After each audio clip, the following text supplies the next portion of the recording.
جايب لك اديتا دي، هتدعي لي عليها والله. انا بس عشان اجيبها دفعت شويه فلوس كده مصاريف، عايزها زي ما هي، يعني مش عايز فلوس زياده ولا عايز عموله، لان انا عارف الظروف اللي انتوا بتمر بيها.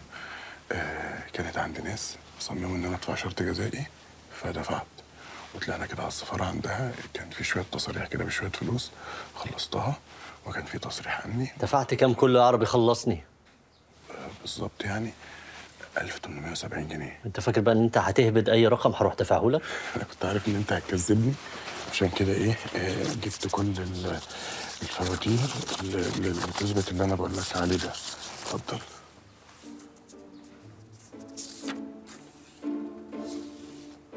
ده ورق السفاره؟ لا، ده التصريح الامني، ده ورق السفاره. بتستعملني يا عربي، بتستعملني. انا مفتح يا عربي وبقيت شايف زيكم. بتستهبل يا حرامي. مفتح؟ اما حضرتك ازاي مش شايف الكلام؟ انا شايفك انت شخصيا، انت هتستهبل. بس تلاقي الفواتير الحقيقيه تلاقيها. هتكذب تاني؟ مالكش عموله يا عربي، مالكش عموله عقابا ليك.